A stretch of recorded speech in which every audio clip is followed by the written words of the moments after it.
Hello and welcome back, everyone, to the Part X of Gerdat's A Fuck Up Chronicles, as we are retaking Part 7 of Kirby Squeak Squad because I am a fuck up. Yeah. Yay. But in this episode of Kirby Squeak Squad, we will be going through the entirety of World 7, which is, I believe, this is the Orange Islands area, as the aesthetic would point out. Oh, it's sunset. Kirby had been traveling all day, and now he's about to approach the much more ominous night by, of course, putting on a scuba mask first. Do you think this adventure only took place over the course of a day? Because given the diversity of environments that we've come across, I want to say it took more along the lines of about a week. Is the day not the epitome of the year? Could this not have taken several months to transpire, actually?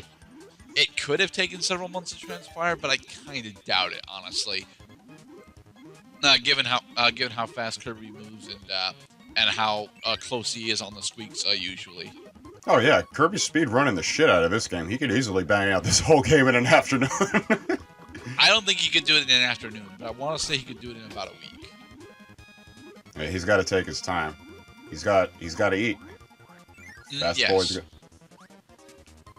Which reminds me of a thing that I posted on Facebook that HAL Laboratories has not gotten back to me on, and I don't really expect it to, because who the fuck am I? I asked recently over Facebook if food was actually a currency on Popstar, because to be perfectly honest, we don't actually know anything about the economy of Popstar, but we do know that food is a very important part of all of the individual lives on Popstar. So it makes me wonder if possibly food is the currency on Popstar, as well as, a survival mechanism for its inhabitants. Well, in answer to that, I would say that first we need to establish that there's an exchange rate. One donut equals like a quarter bar of health. Basically, we can think of Kirby's health bar as his wallet. He's got a full wallet right now. I could most certainly agree with that, given how different foods actually have different restore rates. Specifically, vitamins and Maxim tomatoes are significantly better than a majority of the other foods. So yeah, different foods clearly do have different values to them. Hey, we never ask each other how big our health bars are. We never ask each other what's in our wallets. So I think the privacies of these things they suggest to me that Kirby probably keeps an eye on his finances pretty regularly. Is it really that taboo to ask what's in someone's wallet? It's kind of rude to be honest, unless you're like trying to, I don't know, let's say hypothetically you're broke down on the highway. My buddy says, rule of thumb, you should have $100 on you at all times. So you're going to turn to your buddy who was driving the damn truck in the first place, who drove it into the ditch, and say, how much you got? He's going to say $50. And you're going to say, well, fuck me. Alright, I remember going through this several months ago. This is a pain in the ass attempting to get this particular treasure chest. The wind is constantly pushing back against you, so you kind of need a movement power. And there's plenty of fire powers here, but it's not just that you need a movement power. You need the ability to actually get back there. And yes, you need a fucking chance. Yeah. This puzzle is specifically built for fire. Hey, it's Kirby Boop. Boop boop bedoop. Boop. No. I don't know. Alright, how about Steamboat Kirby? That's what I'm thinking of. Steamboat Kirby. He doesn't have enough black outlines. His outline is not thick enough for it. Ah. Plus, we don't really have a Bluto character.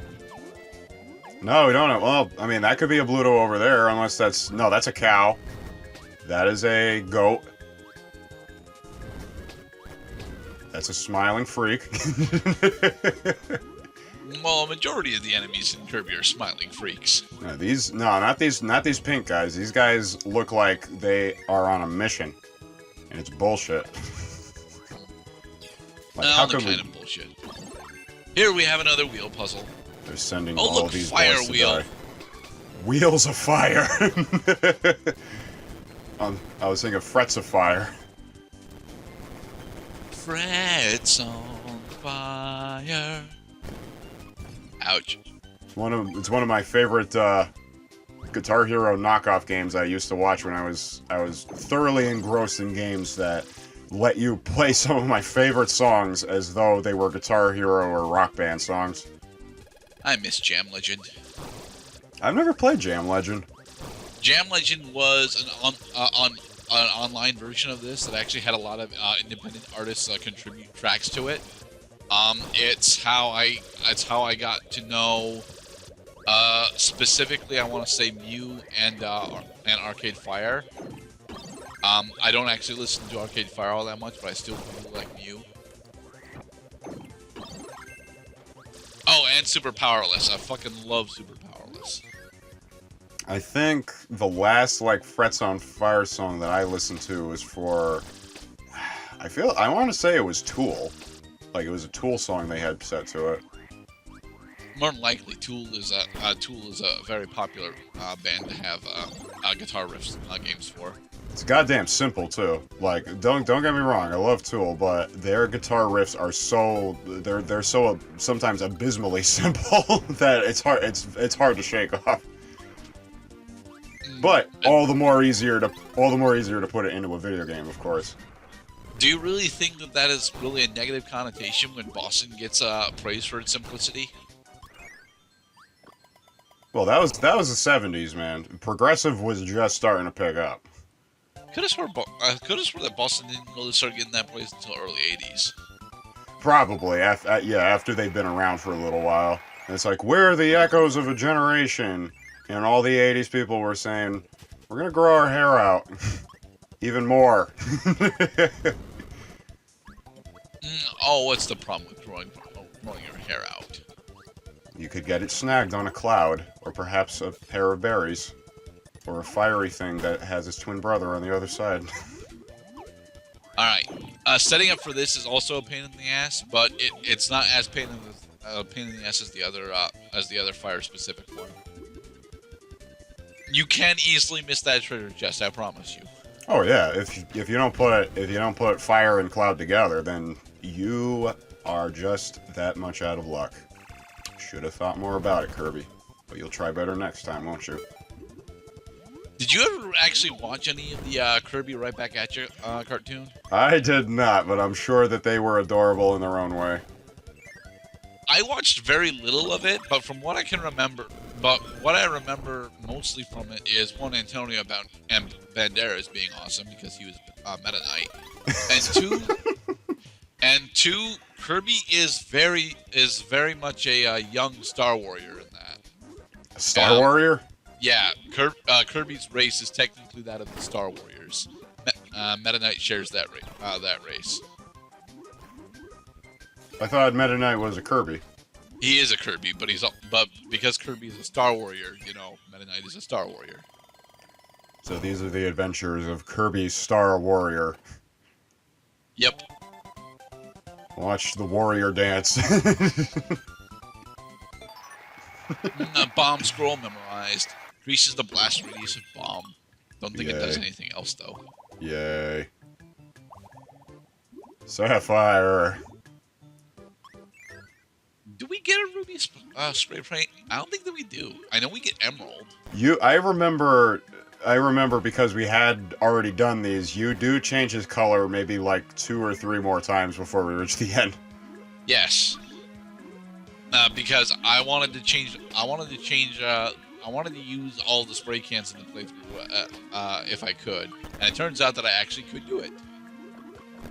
And for great effect, too. I love seeing all the different shades of Kirby. Yep. And then we can slowly unravel his sadomasochism.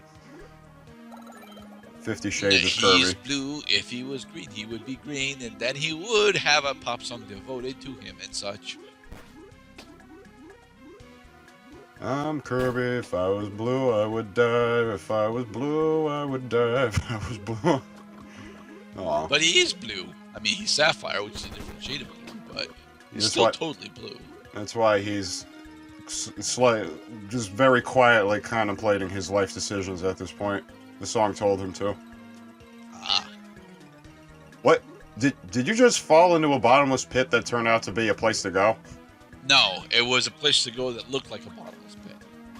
That is bullshit. That's kind of bullshit. I hate that shit. What's more bullshit is spark puzzles. I dislike spark puzzles. Well, water conducts electricity, so Kirby shouldn't even have the chance to solve a puzzle right now. Should be dead, because he's blue. Well, if you'll notice, our spark projectiles are actually traveling along the water. Yes, they are. Spark has got the same power-up option that Plasma had back in Superstar. I love Superstar so much. Whereas if you rapidly move the D-pad around, you'll be able to strengthen your charge on Spark and have it do different things.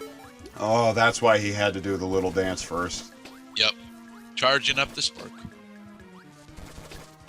There's nothing quite like having adorable rituals to complement your adorable characters. Yeah.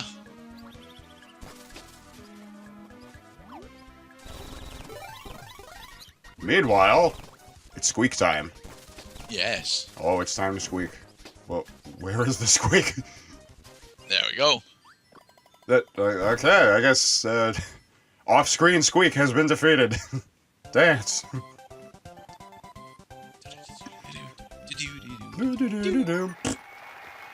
And we have memorized the magic ability, And now we have. grants us a couple more attacks with it.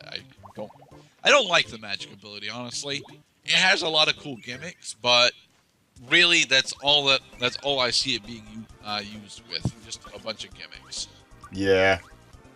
Situational type shit. Fuck it. You know what Kirby needed especially? He needed a hat.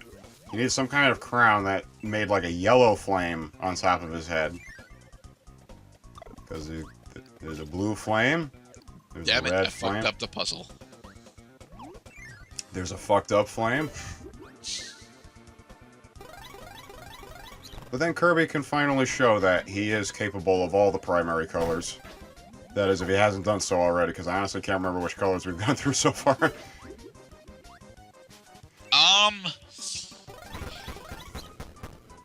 There are 8 primary colors, right?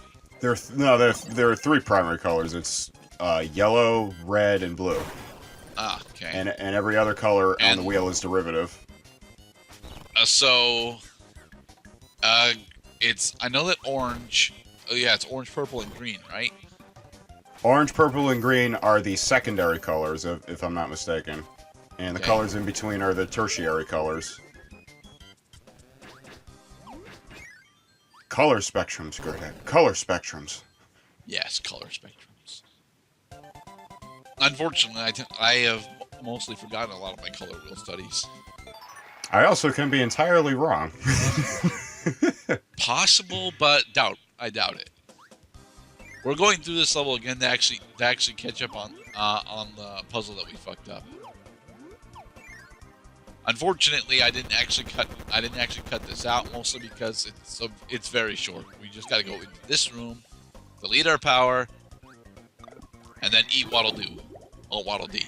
That's all we had to do was just eat him. Yep. And now we can exit the level. And now we can exit the level. We gotta actually walk through the rest of the level before we can exit it. I already forgot how this level ends. There's a boss, isn't there? We're fighting him. He's big. He's No, we're laughing. ignoring him. Go on. Have your cheese. And with that, the extra level in World 7 is done. Another part of the secret map. And on to 7.5. Alright, I cut out the first attempt of this because we fucked it up. But yes, this is another wheelie puzzle. Wheelie. It's a blue wheel. No, because we are Sapphire, and now it's a blue wheel on fire. Fire! Got it. There we go. Sailing like a wow, that was fast. Yeah. That whole level was one room. Kirby is fucking thrilled. A lot of the second to last levels in the game are just one room. Now we have the chocolate spray paint, so we'll be using that for the next boss. Kirby be loving some chocolate. What do we got? Oh yeah, give us some of that milk chocolate there, Kirby. Nah, I think this is just a straight chocolate as opposed to milk chocolate. It looks very caramelish. Yeah. And here we have the fight against Meta Knight. And I'll be using wheel for this fight, just so I can show off just how simple this actually is. Brother, you have betrayed me. I'm going to run you over with my dad's Maserati. Die. Your dad's Maserati is a unicycle? A Maserati is actually a rather handsome-looking sedan-sized car. I know what it is, but Meta Knight is like, but we don't have Maseratis in our universe yet. No, I know, because I would own one. Exactly. He wishes he had one.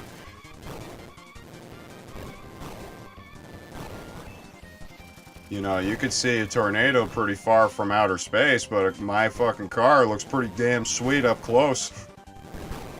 And there we go. Meta Knight is down. Reveal yourself, you fiend. Take that.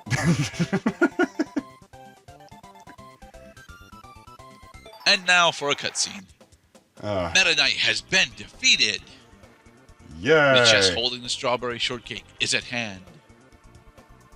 Oh. Kirby approaches the chest to rescue his delicious snack.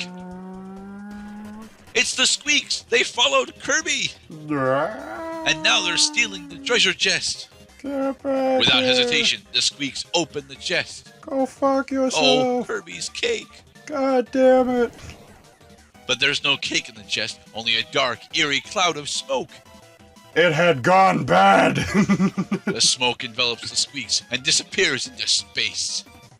This is why you always refrigerate your foods. At this rate, the strawberry shortcake will be lost forever. Kirby must find the cake and solve the mystery of the creepy smoke. And so, he departs for the stars. And in the next episode, part, we'll be going into, well, World 8. World 8. We're closer to indigestion now.